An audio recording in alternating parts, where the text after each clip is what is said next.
Welcome to the My Fun Podcast. Welcome, my friend. My name is Amazing Soul, but I also go by Wanu. It's great to have you on the podcast today. I know you're wondering, so previous episodes of the podcast, I've had guests come over and we just connect on a human to human level.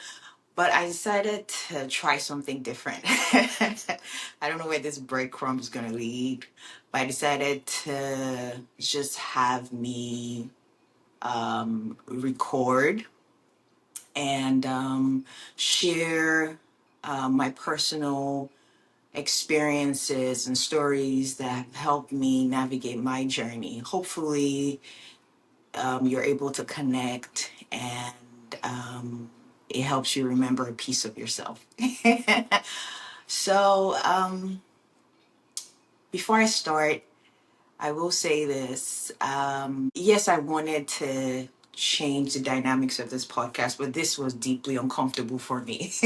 Me sitting in my bed and recording this podcast. But, I've always been a believer of just go where the curiosity lies and just follow the breadcrumbs and follow your intuition. And I don't know where this is going to lead to, but the intention is to speak from a perspective of a human being who has conditions, who has the overthinking brain, and just give ourselves some grace and compassion while we navigate this beautiful human experience. So, welcome. And recently, I heard this quote that really resonated deeply with my soul. It really brought a lot of things into perspective for me. And the quote goes, "What we know is a drop. What we don't know is an ocean." The first time I heard this quote, it really put a lot of things, because I feel like as human beings, we want to know more. We feel sometimes we're behind. And I genuinely feel like glimpses of our human experience is given to us based on the capacity our nervous system can handle. It's not right or wrong, it's just the wisdom of the human mind. So today, I want to talk about the subtle power books. So I'm an avid reader. I love to read. I don't intensely read as much as I used to read a couple of years ago. I probably started reading like intensely probably about 5 years ago. And I'm very grateful for every book that I've read. I will share something though.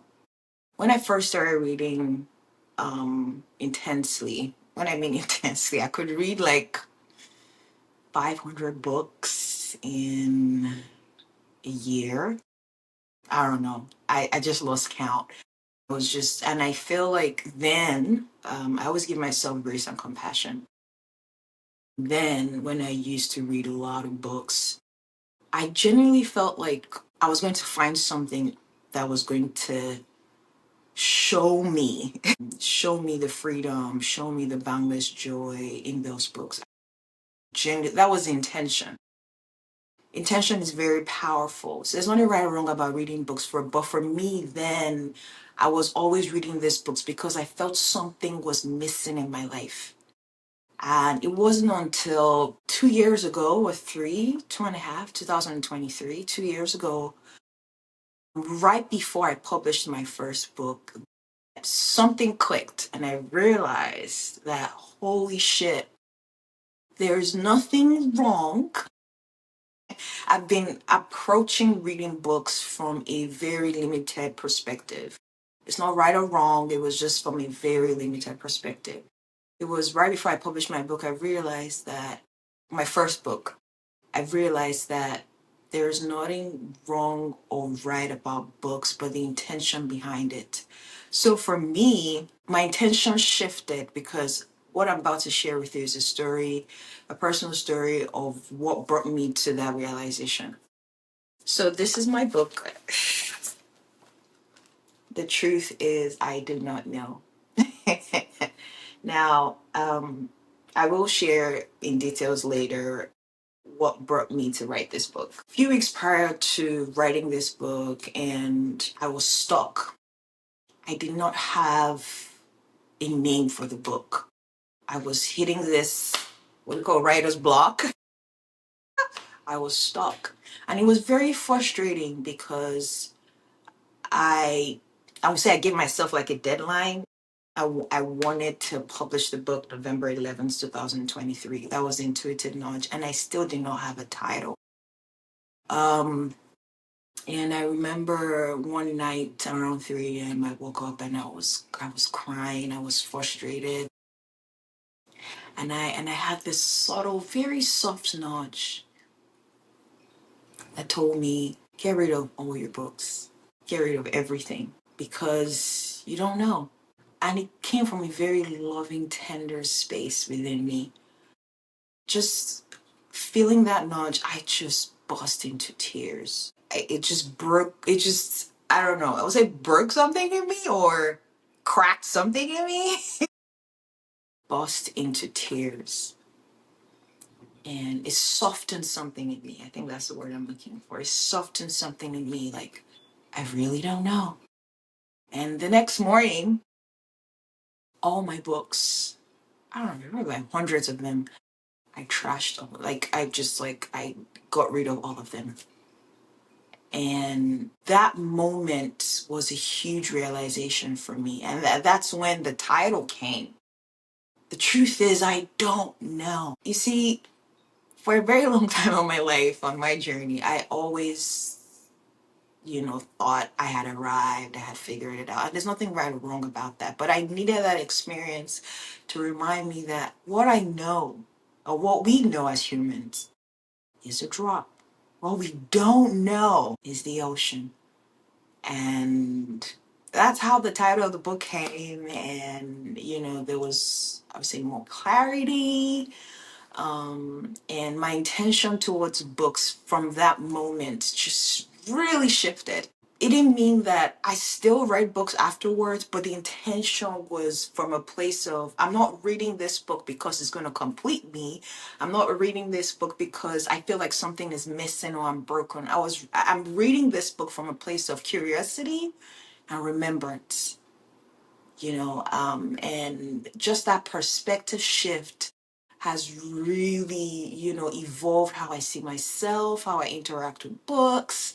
And it just made me realize the subtle power of books with the intention of, I'm just being curious and see where this leads, I don't know. And I just wanted to share some books, after that moment I had in November 2023 that, have really helped me to, shift my perspective, be more curious about life, and realize that what I know is a drop. What I don't know is the ocean. And being okay with that awareness. In no particular order, this book, The Untethered Soul, Michael Singer. This book was actually first recommended to me by my sister, Eniola. And this is about, I don't know, 3 years ago, four, maybe. And I just got the nudge to go get the book. I read it. And this book, I've always read it. It always comes up to read it every year. The reason why I still read it a few months ago, the reason why I resonate so much with this book is because it reminded me that the mind is a roommate we can't get rid of. It shifted my perspective on how I saw the brain, the mind, whatever you want to call it, that it's it's my inner roommate. It's that simple. You can't get rid of the mind. Because if you do that, you create more resistance, you create more the brain doesn't like to be judged. I've learned that through neuroscience. Like the more you judge the brain, the more it resists because it's wired to protect you. You can't. We cannot live without our mind or our brain. It's a symbiotic dance. So if I can't get rid of this inner roommate, this voice, how do I navigate life side by side with this voice? So for me, this book reminded me that, you know, some compassion, some kindness for myself, and it was just a beautiful realization. And as human beings, we forget and remember. That's kind of like the whole point, right? And you know, every time I read this book every year, it's just with a different lens. I'm just like, oh. But Michael Singer's Untethered Soul really, really helped me to trust the process. Remember that I can't get rid of the voice in my head. I can coexist with it with some compassion and kindness. The next book is this, Meditations by Marcus Aurelius. Um, This book was recommended to me by my mentor, which I will share a story of me and my mentor probably the next episode. Marcus Aurelius Meditation. I truly, truly love this book because, at a time in my life, I was going through a lot, and it was very, very, very, it felt like a hurricane and a tornado happening at the same time.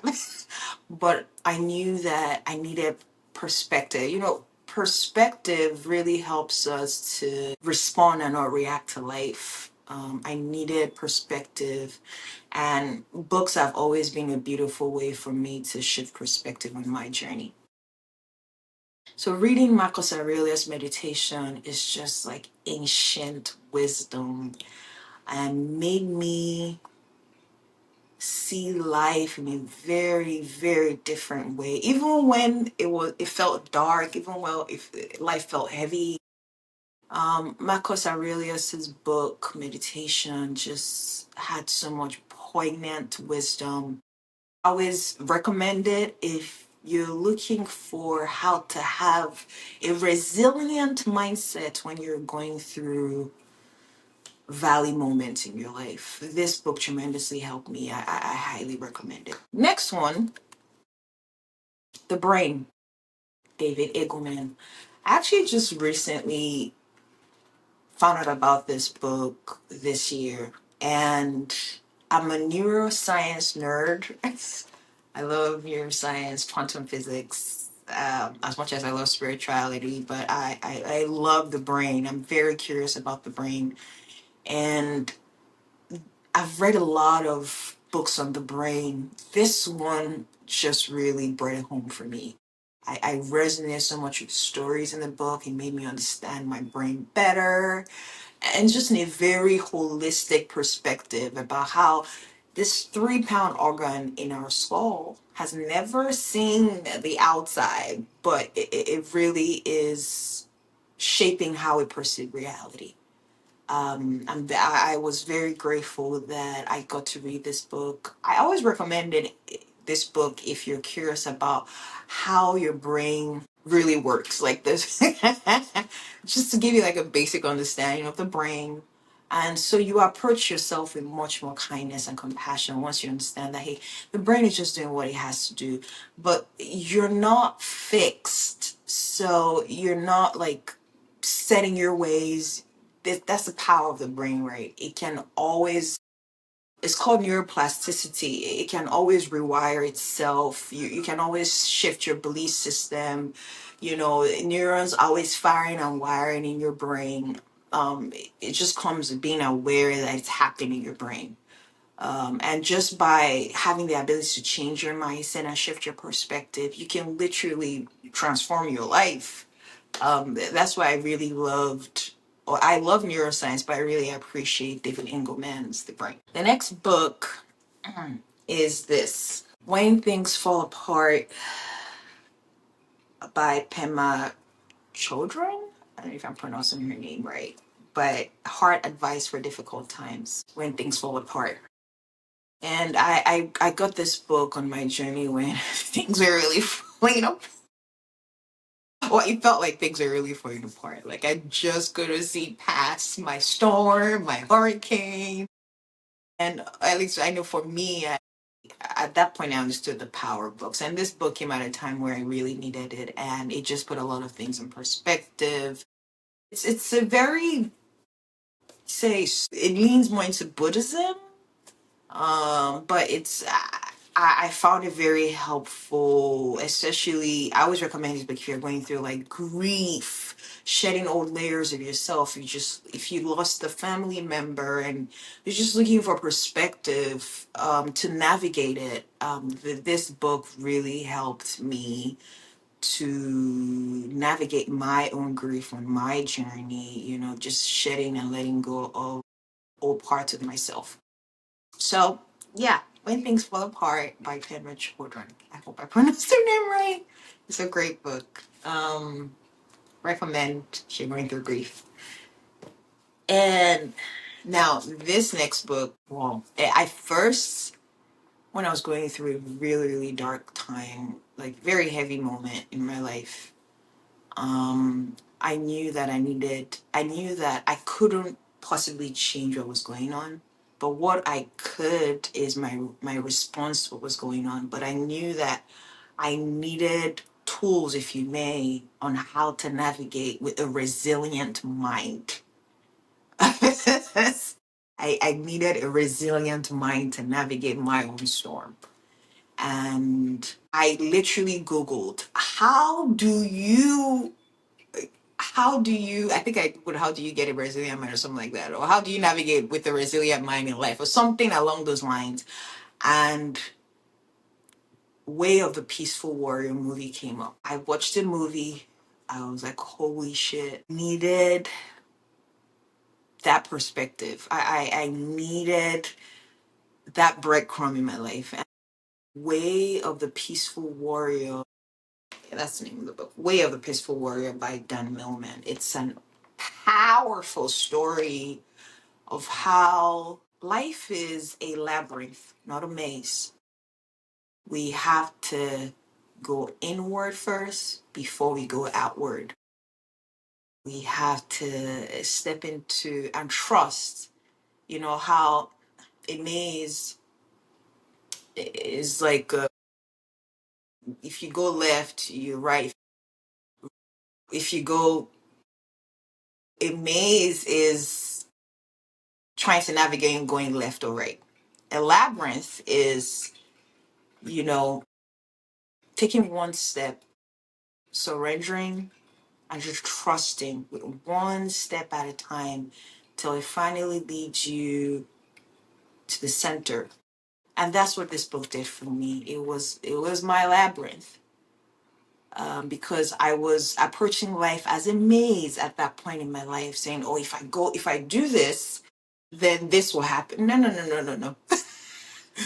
Trust. Take one step and keep going inwards. Then the inward journey just naturally projects outward.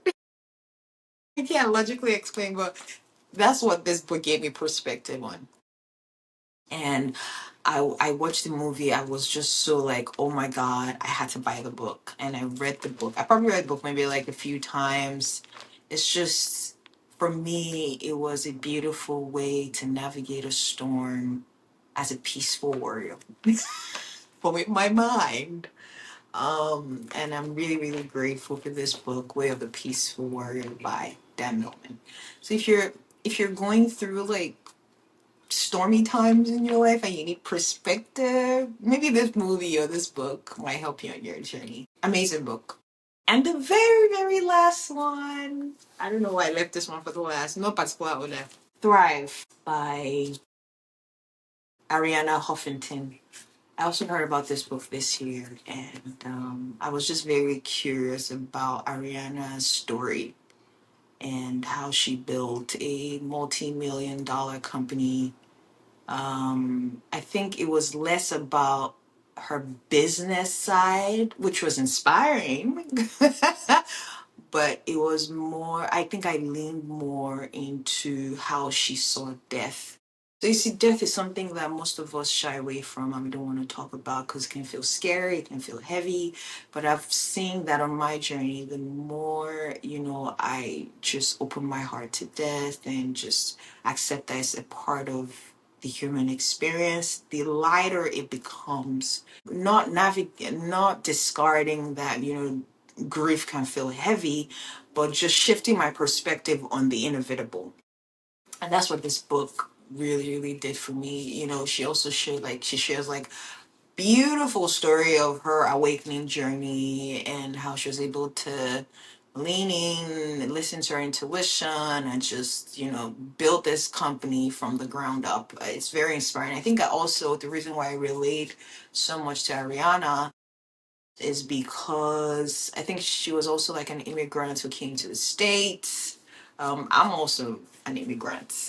If you wanna, I was born and raised in Lagos, Nigeria, and I moved here to the United States probably about 8 years ago. So, and just seeing that, the possibility of you building something way bigger than yourself was very inspiring. And how she, talks about grief in her family. They actually talk about grief on the dinner table. In where I come from, it's like a taboo topic, right?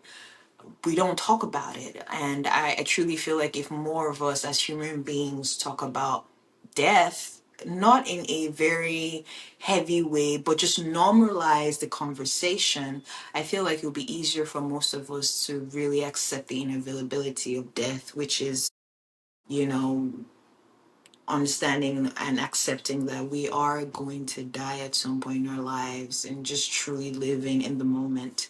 And I think I really appreciate, Ariana even dedicating parts of Huffington Post to talk about death, how in her family, they talk about death on the dinner table, which I feel is so beautiful because it makes the taboo topic lighter.